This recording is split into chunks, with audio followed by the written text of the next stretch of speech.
আপুনি কেতিয়াবা ভাবিছেনে যে বিশ্বৰ সৰ্বশ্ৰেষ্ঠ ডিগ্ৰীধাৰী অৰ্থনীতিবিদ বা ডাঙৰ কোম্পানীৰ মেনেজাৰবিলাক কিয় হঠাতে দেউলীয়া হৈ পৰে?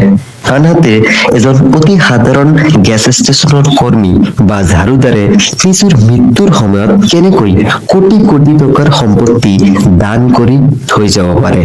হয়, আপুনি ঠিকেই শুনিছে। টকাৰ খেলখন আপোনাৰ মগজুৰ বুদ্ধিমত্তাতকৈ আপোনাৰ ব্যৱহাৰ আৰু আচৰণৰ ওপৰতহে বেছি নিৰ্ভৰ কৰে। আজি আমি মৰ্গান হাউচেলৰ বিশ্ববিখ্যাত কিতাপ দ্য চাইকলজি অফ মানিৰ প্ৰতিটো অধ্যায়ৰ গভীৰ সাৰাংশ আলোচনা কৰিম। গতিকে কাণত হেডফোন লগাই লওক আৰু কমফৰ্টেবলি বহি যাওক মনোযোগেৰে শুনিবলৈ। অধ্যায় 1, কোনো এজনো পাগল নহয়, অৰ্থাৎ নো ওৱান ইজ ক্ৰেজি। প্ৰথম অধ্যায়ৰ লেখকে বুজাইছে যে পৃথিৱীত কোনেও টকাৰ ক্ষেত্ৰত পাগলৰ দৰে সিদ্ধান্ত নলয়। প্ৰতিজন মানুহৰে জন্ম, ডাঙৰ দীঘল হোৱা পৰিৱেশ আৰু অৰ্থনৈতিক অভিজ্ঞতা সম্পূৰ্ণ বেলেগ হয়। ধৰক এজন বৃদ্ধ শ্ৰমিক আছে যি সকলো বেতনৰ টকা মাটিৰ তলত পুতি থয়। বেংকত বিশ্বাস নকৰে। বাহিৰৰ মানুহে ভাবিব এয়া কিমান মূৰ্খামি, কিন্তু সেই মানুহজনে জীৱনত হয়তো এবাৰ বেংকিং চিষ্টেম ফেইল হোৱা দেখিছে।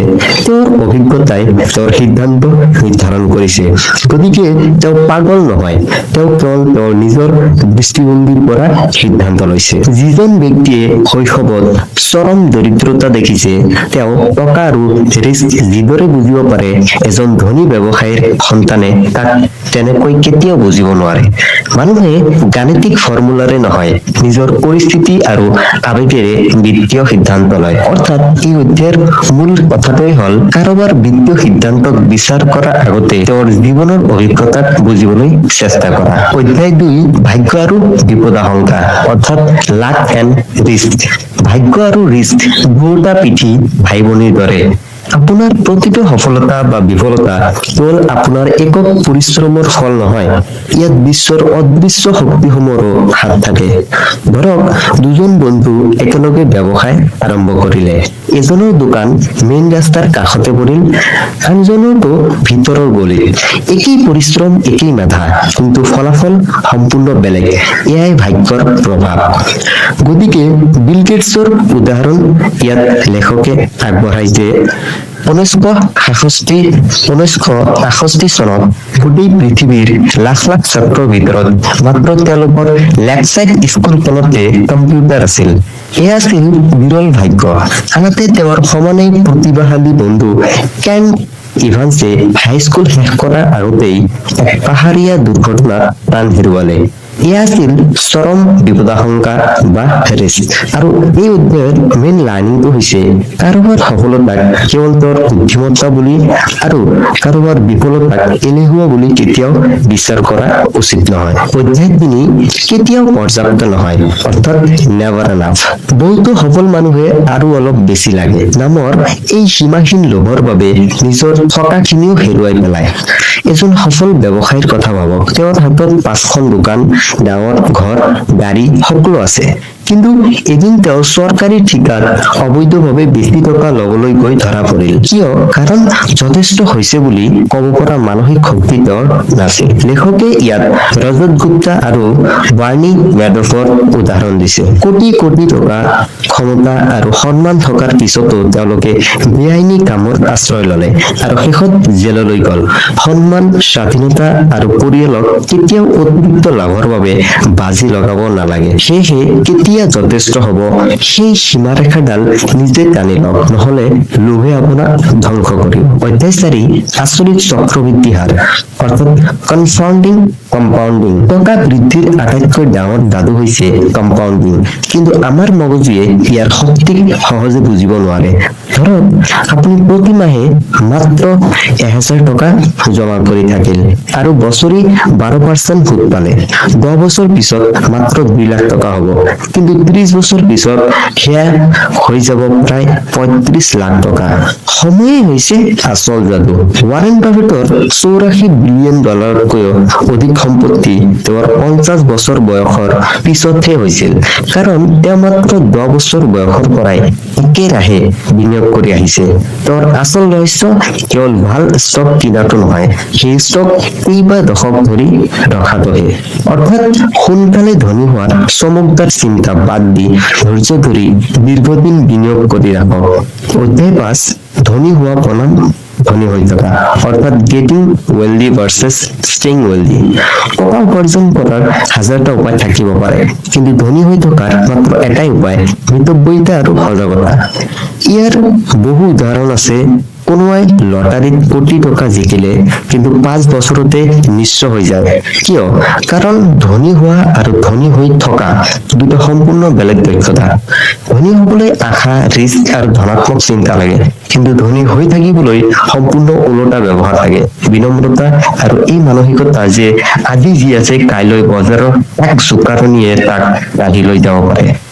অৰ্থাৎ টকাৰ ক্ষেত্ৰত সদায় জীয়াই থকাৰ মানসিকতা ৰাখক, যাতে কোনো মন্দাৱস্থাই আপোনাক নিঃস্ব কৰিব নোৱাৰে। অধ্যায় 6, দীঘল নেজৰ খেল, টেইলছ ইউ উইন। আপুনি বিনিয়োগত আধাতকৈ বেছি সময় ভুল হলেও অকল্পনীয়ভাৱে ধনী হব পাৰে। এজন কৃষকে 10 বিঘা মাটিত 10 ধৰণৰ শস্য ৰোপণ কৰিলে। 8 বিধ শস্য বেয়া হল, কিন্তু মাত্ৰ 2 বিধে এনে অভূতপূৰ্ব ফচল দিলে যে বাকী সকলো লোকচান ঢাকি তেওঁ লাভৱান হল। এয়াই হৈছে টেইল ইভেন্টৰ শক্তি। আমাজন কোম্পানীয়ে শ শ পৰীক্ষা নিৰীক্ষাত বিফল হৈছে, কিন্তু মাত্ৰ আমাজন প্ৰাইম আৰু AWS-ৰ দৰে কেইটামান বৃহৎ সফলতাই কোম্পানীটোক বিশ্বৰ শীৰ্ষলৈ লৈ গল। অৰ্থাৎ জীৱনত কেইটামান বিফলতাত ভাঙি নপৰি মাত্ৰ এটা ডাঙৰ সফলতাই সকলো সলনি কৰি দিব পাৰে। অধ্যায় 7, স্বাধীনতা। ধনে আপোনাক দিয়া আটাইতকৈ অমূল্য উপহাৰ কি জানেনে? সেয়া হল নিজৰ সময়ৰ ওপৰত সম্পূৰ্ণ নিয়ন্ত্ৰণ। ধৰক গুৱাহাটীৰ এজন চাকৰিয়াল মানুহ প্ৰতিদিনে পুৱা 6টাত উঠি অফিচৰ বাবে বাছ ধৰিব লাগে আৰু ৰাতি 9 বজাত ঘৰত আহি পায়। ধনী লোক যেন দেখা, কিন্তু স্বাধীনতা নাই। আনহাতে তাৰ ওচৰৰে এজন সৰু ব্যৱসায়ী মানুহ, আয় কম, কিন্তু যেতিয়া মন যায় কামলৈ যায়, নিজৰ সময় নিজে ঠিক কৰে। কোন বেছি সুখী হব? মনোবিজ্ঞানীসকলৰ গৱেষণাত দেখা গৈছে যে মানুহক দামী গাড়ী বা ডাঙৰ অট্টালিকাই সিমান সুখী নকৰে যিমান সুখী কৰে এই অনুভৱে যে মই মোৰ জীৱনত যি বিচাৰো, যেতিয়া বিচাৰো তেনেকৈ কৰিব পাৰো। সেয়েহে এই অধ্যায়ত মেইন লাৰ্ণিংটো হৈছে টকা জমা কৰাৰ আচল উদ্দেশ্য হল ভৱিষ্যতে নিজৰ সময়ৰ স্বাধীনতা কিনা। অধ্যায় 8, গাড়ীত থকা মানুহজনৰ হাতৰ, men in the car paradox. যেতিয়া আপুনি ৰাজপথত এখন দামী ফাৰাৰী দেখে, আপুনি কি ভাবে? ৱাহ, ড্ৰাইভাৰজন কিমান কুল হব। কিন্তু আচলতে আপুনি ড্ৰাইভাৰজনক লক্ষ্যই কৰা নাই, আপুনি নিজকে সেই ছিটত বহি থকা কল্পনা কৰিছে।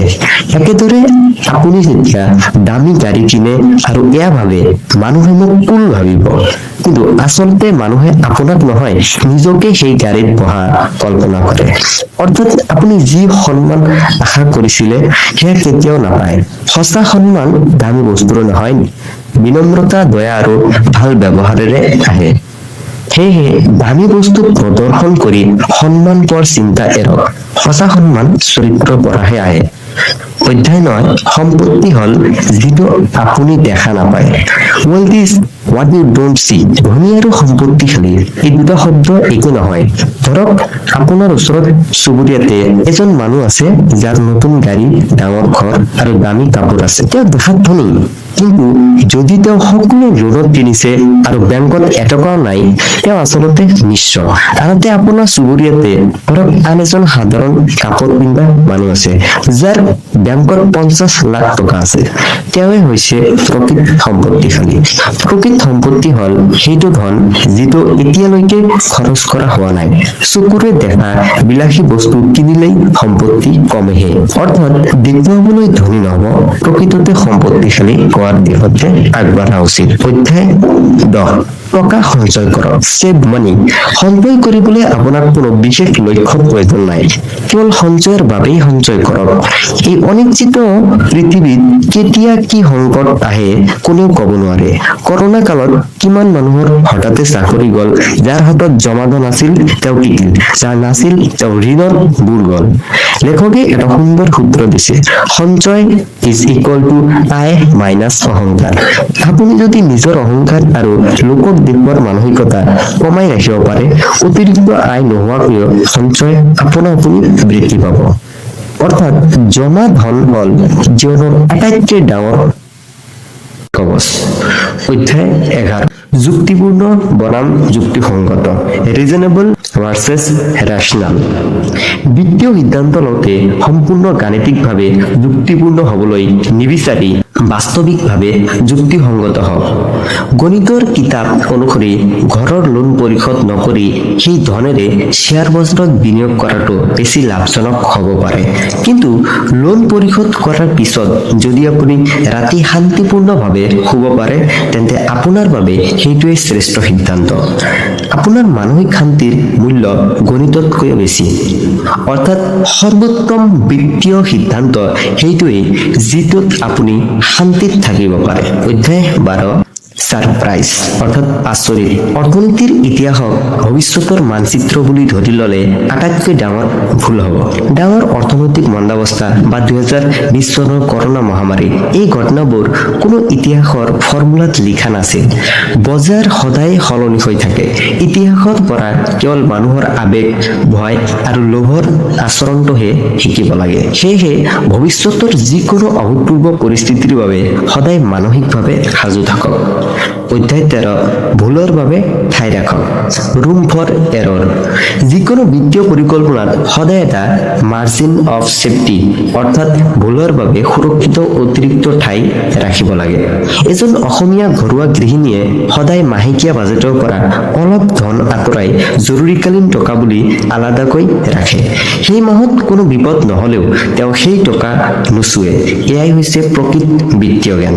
আপোনাৰ ধাৰণা ভুল হলেও যাতে আপুনি খেলখনৰ পৰা বাহিৰ হৈ নাযায় তাৰ বাবে সদায় এটা জৰুৰীকালীন ফাণ্ড ৰাখক।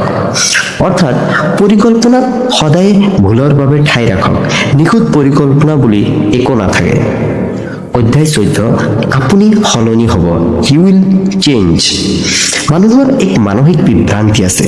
আমি ভাবোঁ যে আমি বৰ্তমান যি ভাল পাওঁ ভৱিষ্যতেও তাকেই ভাল পাম, কিন্তু সময়ৰ লগত আমাৰ ইচ্ছা আৰু লক্ষ্য সম্পূৰ্ণ সলনি হয়। 18 বছৰ বয়সত আপুনি হয়তো কোটি কোটি টকা উপাৰ্জনৰ সপোন দেখে, কিন্তু 40 বছৰ বয়সত পৰিয়ালৰ সৈতে কটোৱা শান্তিপূৰ্ণ সময়হে আটাইতকৈ প্ৰিয় হৈ পৰে। গতিকে দীৰ্ঘম্যাদী আঁচনি কৰোঁতে চৰম সিদ্ধান্ত এৰাই এটা মধ্যম ভাৰসাম্য বজাই ৰাখক। আৰু সেয়েহে ইয়াৰ মেইন লাৰ্ণিংটো হৈছে জীৱনৰ পৰিকল্পনাত নমনীয়তা ৰাখক। ভৱিষ্যতৰ আপুনি আজিৰ দৰে নহ'ব। অধ্যায় 15, একোৱেই বিনামূলীয়া নহয়, নাথিং ইজ ফ্ৰী। শ্বেয়াৰ বজাৰৰ পৰা ডাঙৰ লাভ পাব বিচাৰিলে তাৰ বিনিময়ত এক বিশেষ মূল্য দিব লাগে। কিন্তু এই মূল্য কেৱল টকাৰ নহয়, এই মূল্য হৈছে মনৰ ভয়, অনিশ্চয়তা আৰু মানসিক অনুশোচনা। যেতিয়া বজাৰ 30% খহি পৰে, সেই সময়ৰ ভয়টোক জৰিমনা বুলি নাভাবি তাক সফলতাৰ বাবে দিবলগীয়া প্ৰৱেশ মাচুল বুলি গ্ৰহণ কৰক। মাচুল দিলেহে ভৱিষ্যতৰ ডাঙৰ লাভৰ অধিকাৰী হ'ব পাৰিব। সেয়েহে এই অধ্যায়ৰ লাৰ্ণিংটো হৈছে বিনিয়োগৰ মানসিক কষ্টক মূল্য হিচাপে গ্ৰহণ কৰক। ই শাস্তি নহয়, প্ৰৱেশ মাচুল। অধ্যায় 16, আপুনি আৰু মই, ইউ এণ্ড মি। বিত্তীয় জগতৰ আটাইতকৈ ডাঙৰ বিভ্ৰান্তি বজাৰত থকা সকলো মানুহ একেখন খেল খেলিছে বুলি ভবা। এজন ইন্ট্ৰাডে ট্ৰেডাৰে কোনো ষ্টক বহু বেছি দামত কিনিছে দেখি এজন দীৰ্ঘম্যাদী বিনিয়োগকাৰীয়ে একে সিদ্ধান্ত ল'ব নালাগে। ইন্ট্ৰাডেজনৰ বাবে সেই মুহূৰ্তৰ বতৰা গুৰুত্বপূৰ্ণ, কিন্তু দীৰ্ঘম্যাদী বিনিয়োগকাৰীৰ বাবে দশকৰ বতৰাটোহে আচল।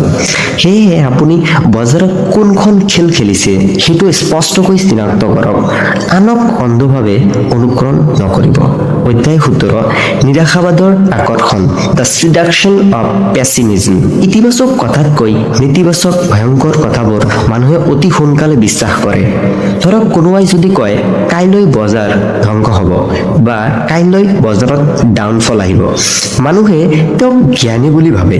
কিন্তু কোনোবাই যদি ভৱিষ্যতে উন্নতি হ'ব বুলি কয় তাক সাধাৰণ বুলি উৰুৱাই দিয়া হয়, কাৰণ ধ্বংস নাটকীয়ভাৱে হয়, কিন্তু উন্নতি লাহে লাহে আৰু অলক্ষিতভাৱে হয়। সেয়েহে চুটিচাপত নেতিবাচক বাৰ্তা আওকাণ কৰি দীৰ্ঘম্যাদী আশাবাদী দৃষ্টিভংগী ৰাখক। অধ্যায় 18, যেতিয়া আপুনি যিকোনো কথা বিশ্বাস কৰিব। When you will believe anything. ডাঙৰ বিপদত পৰিলে মানুহে সীমিত তথ্য থাকিলেও মনক শান্ত কৰিবলৈ যিকোনো কাল্পনিক কাহিনীও বিশ্বাস কৰি লয়। কৰোণা কালত কিমান মানুহে টিভিৰ নিচা বিশেষজ্ঞৰ কথা শুনি ভুল বিনিয়োগ কৰিলে, কাৰণ তেওঁলোকৰ মগজুৱে সেই মুহূৰ্তত যিকোনো নিশ্চিত উত্তৰ বিচাৰিছিল। আচলতে বজাৰ কাৰো নিয়ন্ত্ৰণত নাই, অৰ্থাৎ মানসিক ভয়ৰ সময়ত আকৰ্ষণীয় কাল্পনিক কাহিনীৰ ফান্দত নপৰি বাস্তৱক গ্ৰহণ কৰিবলৈ শিকাটোহে মেইন কথা। অধ্যায় 19, সকলো একেলগে, অল টুগেডাৰ নাও।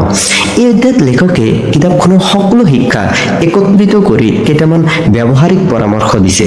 ভাগ্য আৰু ৰিস্কৰ প্ৰভাৱক সন্মান কৰক, অহংকাৰ কমাই সম্পত্তি বৃদ্ধিত মনোযোগ দিয়ক, নিজৰ পৰ্টফলিঅ' সামগ্ৰিকভাৱে বিচাৰ কৰক, আটাইতকৈ গুৰুত্বপূৰ্ণ টকাৰ ব্যৱহাৰ এনেকৈ কৰক যাতে ৰাতি আৰামতে আপুনি শুব পাৰে। অৰ্থাৎ সঞ্চয় হৈছে ভৱিষ্যতৰ স্বাধীনতা আৰু স্বাধীনতাই হৈছে প্ৰকৃত সুখ। অধ্যায় 20, মোৰ স্বীকাৰোক্তি, অৰ্থাৎ ৰাইটাৰৰ। শেষৰ অধ্যায়ত লেখক মৰ্গান হাউছেলে নিজৰ জীৱনৰ বিত্তীয় স্বীকাৰোক্তি দিছে। তেওঁৰ কোনো জটিল বিনিয়োগৰ ফৰ্মুলা নাই, তেওঁৰ নিজা ঘৰ আছে যাৰ কোনো লোন নাই, কাৰণ ই তেওঁৰ পৰিয়ালক মানসিক শান্তি দিয়ে। তেওঁ আয়ৰ এক অংশ সাধাৰণ কেছ হিচাপে ৰাখে আৰু বাকীখিনি সাধাৰণ ইণ্ডেক্স ফাণ্ডত বিনিয়োগ কৰে।